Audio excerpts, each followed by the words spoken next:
buenas noches, gracias por la invitación. Creo que es un tema muy importante que los que comparten la preocupación por las instituciones republicanas y democráticas deben participar en este debate y tratar de difundir de la manera más amplia posible lo que he hecho en un ámbito circunscrito al Congreso, nada más intervenga la ciudadanía en general y muy particularmente la comunidad jurídica, los abogados, los estudiantes de derecho, los profesores de las distintas facultades para debatir sobre este tema que es lo más importante.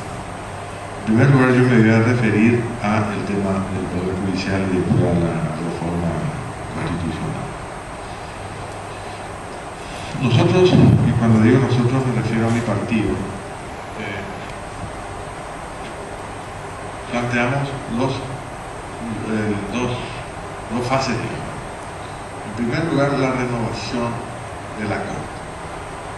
Sobre esta renovación de la Corte, me apresuro en aclarar que nosotros promovemos, no tiene ninguna intención, como se ha dicho en la prensa, de que queremos la impunidad de nuestros colegas parlamentarios, senadores y diputados que están siendo enjuiciados en el ámbito penal, que queremos tener nuestros ministros propios y cosas por el estilo.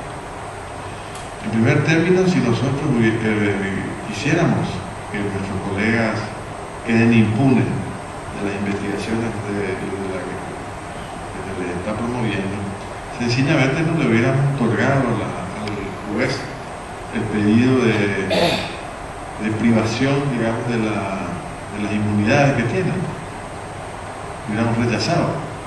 Sin embargo, le hemos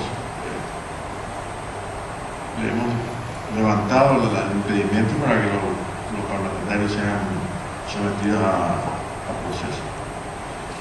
Y en segundo lugar, en mi caso particular, si así fuere, yo no hubiera presentado en el 2012, en mayo del 2012, un pedido de enjuiciamiento de 7 magistrados porque existen causales.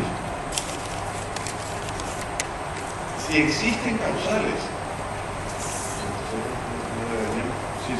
si existieran causales, nosotros no deberíamos esperar, digamos, la reforma estructural del Poder Judicial. Si algún ministro de la Corte incurrió en mal desempeño, si incurrió en delitos como puede ser prevaricato, si hay mora de la que son responsables los ministros, si hay, en fin, despotismo, si hay corrupción, yo no veo por qué tengamos que vincular con la reforma del Poder Judicial. Aquí de lo que se trata es de remover a jueces que han actuado de una manera contraria a la ley y a los principios jurídicos. Como les digo, nosotros articulamos un pedido de juicio político con varios abogados y presentamos a la Cámara de Diputados, que es la Cámara que inicia el procedimiento de juicio político. La acusamos de prevaricato en muchos casos. Prevaricato es cuando entre otras cosas, ¿verdad? Cuando se falla en contra del texto claro de una ley, cuando se actúa, digamos, en contra de disposiciones que son cuando se invoca la existencia de una ley inexistente o cosas así. El mal desempeño es mucho más amplio y su calificación y su encuadre, digamos, conceptual es muy difícil porque abarca una serie de cuestiones, como por ejemplo la actuación y la conducta indigna de un alto magistrado. Por ejemplo, cuando nosotros en el proceso de selección para cubrir,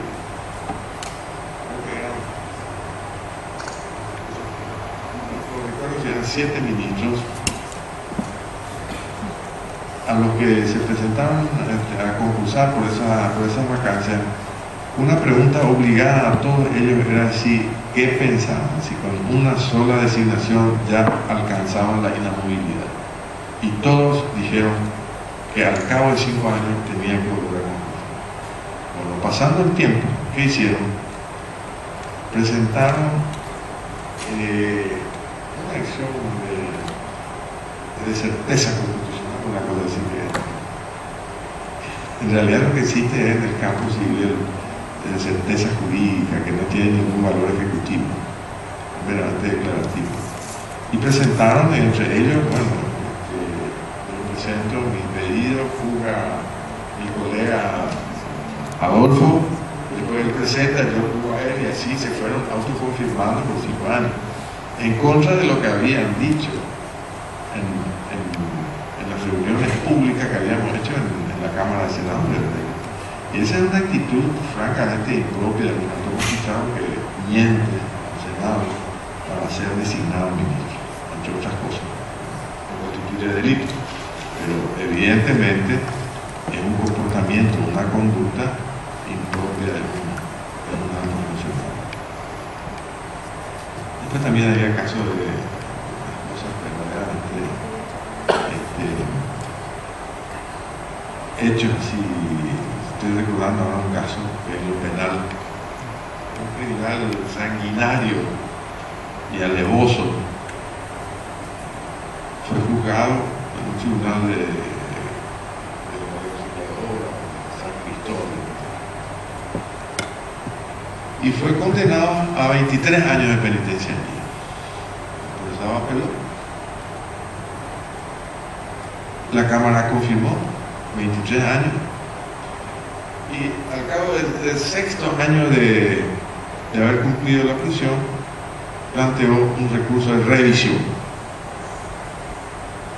Ustedes saben, los que son profesionales saben, que la excepción a la cosa juzgada es la revisión, cuando hay hechos nuevos que revelan que el condenado no podría haber sido el autor del crimen porque él estaba en mismo día y a la misma hora estaba a 1000 kilómetros, una cosa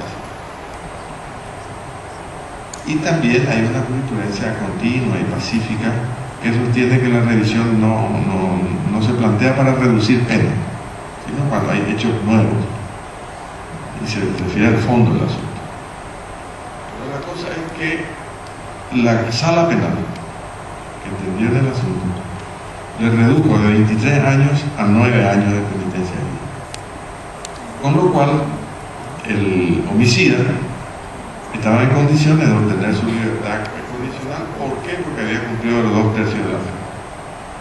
Y efectivamente le dieron la libertad. Sale este hombre y comete un triple homicidio, más horroroso que el primero.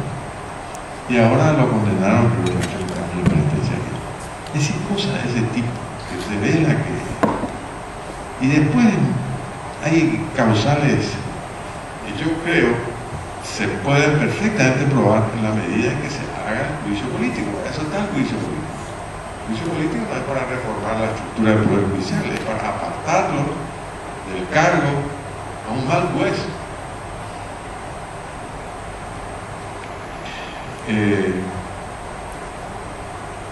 Bueno, de otra parte, los juristas saben que las penas tienen básicamente dos finalidades. Una, apartarle de la sociedad un peligro, como el criminal, lo que sea. Y en segundo lugar, la readaptación. Bueno, en este caso no se cumplió ninguno de los jueces, no valoraron la peligrosidad del que estaba planteando la revisión, y por otro lado no se había evidentemente educado, no podía devolver a la sociedad. Y después hay muchas causas. Entonces, yo no puedo esperar que se haga una reforma del Poder Judicial sin los jueces que no pueden seguir administrando justicia. Y desde luego que no es poca cosa sacar a un magistrado por día de juicio político, pero es la única manera de apartarlo, no haciendo modificaciones estructurales del Poder Judicial y ni tampoco modificando la Constitución, porque la Constituyente no tiene otro propósito que reformar la Constitución y no apartarlo del poder a los que están ejerciendo la autoridad en un poder del Estado. Y bueno, eso es lo que nosotros sostenemos. Al lado de eso sostenemos que se pueden hacer modificaciones dentro del Poder Judicial a través de leyes sin necesidad de ser reformadas. Una de las ideas que con más frecuencia yo estoy escuchando es la idea de apartar a los jueces de funciones administrativas. Los jueces están para dictar sentencias y no para administrar fondos y recursos, no para llevar adelante cuestiones de licitaciones, por ejemplo. Y según comentarios, el manejo del dinero, como me decía a mí un abogado, eso se van a resistir porque ese es el mito de la administración de justicia, manejar el dinero, los recursos. Y después se habla también de modificar la ley orgánica, judicial, otras leyes de ese tipo, que desde luego a la hora de aprobar esas leyes no tienen que entrar en colisión con la Constitución, tienen que ser congruentes. Con respecto a la Constituyente, yo lo que me preocupa es que no sabemos qué es lo que se va a modificar. Se va a modificar el mandato dando la posibilidad de las reelecciones. Esa es una intención posiblemente de lo que quieren seguir en el poder hoy día, o sea que hay que cuidarse. Además que yo personalmente soy contrario a todo tipo de reelección, porque hay que tener en cuenta la historia constitucional y política de este país. Las reelecciones reaparecen en nuestra historia constitucional en el año 40, con la Constitución aprobada por decreto por Estigarribia. Con la Constitución del 70 no existía reelección, era un impedimento absoluto. No podía esperar un interregno como ocurre por ejemplo en Chile o en Uruguay, que pasado un periodo pueden volver a presentarse, ser reelecto una vez, y fíjense ustedes el precedente que significó esa Constitución del año 40. En primer lugar, se aprobó esa Constitución al margen de las disposiciones establecidas para reformar la Constitución del 70. La Constitución del 70, como la actual, exige para su modificación o su reforma la convocatoria de la Constitución. Estigarribia aprobó por decreto la Constitución. Y ese es un daño terrible que se hace. Cuando se atentan contra las instituciones y contra las normas de las instituciones, al cabo de cierto tiempo aparecen los efectos y esos efectos son nefastos e incontrolables. ¿Qué pasó con Morínigo? Morínigo, porque todo el periodo de Estigarribia tenía que haberse ido en el año 44, año 45, no, 45. Bueno, la cosa es que se quiso reelegir y esa fue una de las causales que invocaron los que se alzaron en armas en el año 47. Y después con esa constitución, Stroessner también, después de destituir a Chávez, completó el mandato de Chávez y en el año 61 hizo aprobar por la Cámara de Representantes, porque era unicameral, una ley interpretativa que decía que los mandatos a los que se refiere la Constitución son mandatos completos. Entonces, en el año 62 se hace el referéndum y en el 67 convocan la Constitución. y se establece nuevamente la reelección, pero por un periodo más. Entonces en el año 1960, en el 87, convoca a otra constitución, a otra constituyente Stroessner para modificar una palabra. En el 77. ¿Y qué es lo que cambió? La constitución del 67 y podrá ser reelecto por un periodo más. Entonces en esa constitución 77 decían, y podrá ser reelecto. Cambió. Esto me recuerda a aquella obra de Orwell que habla de la rebelión de la granja. Te hace recordar que era una novela que satirizaba el régimen stalinista, que se burlaba del régimen stalinista, y era la revolución, se levantan, se insurrectan, digamos, los animales, liderados por 3 cerdos: el cerdo viejo, que era Lenin, la bola de nieve, que era Trotsky, y Napoleón, que era Stalin. Y se dan una constitución y decían: todos los animales son iguales, los animales no pueden beber alcohol. Y seguía así. Cuando Napoleón se consolida en el poder, convoca a una constituyente y modifica esa constitución. Y decía: los animales son iguales entre sí, pero algunos son más iguales que otros. Segundo, los animales no pueden beber alcohol, en exceso. Y así seguía, ¿no? O sea, iban acomodando a su ambición de perpetuarse en el poder. Y yo francamente temo que volvamos a ese pasado en el que se manipula, se desnaturaliza lo que con buena intención se puede hacer, y terminemos nuevamente con un régimen de perpetuación de un partido y de una persona. Yo por eso,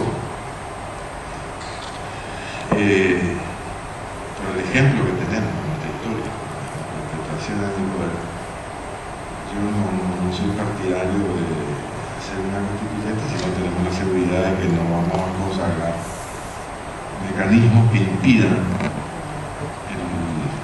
el control absoluto del poder, y una manera de controlar es que los periodos sean únicos. Por lo demás, tengo también preocupaciones políticas. Si en este momento la oposición, yo siempre digo que en el Paraguay no hay una oposición, sino hay varias oposiciones y todas débiles.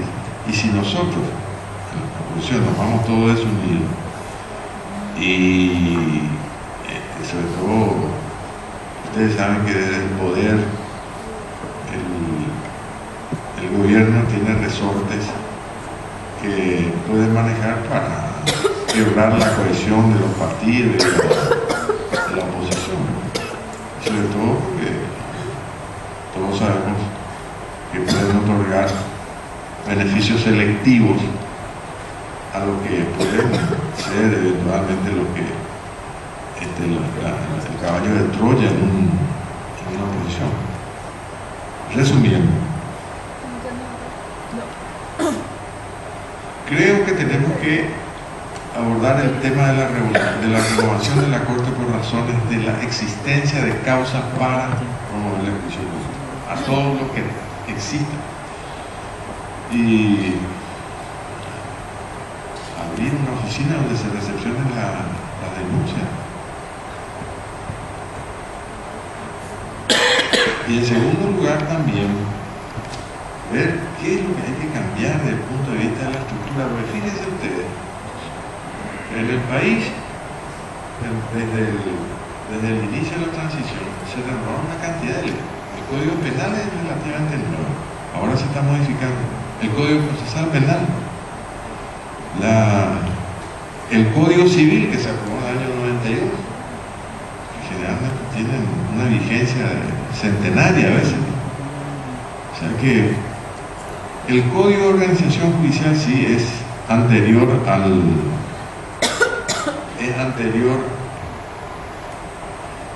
la apertura democrática. Y que algunos hablan también de crear una jurisdicción, en la jurisdicción rural, la jurisdicción, por ahí algunas cosas. Pero eso no se puede hacer a través de una legislación, sin necesidad de promover una reforma constitucional. Así que ese es el comentario que yo quería hacerle y muchas gracias por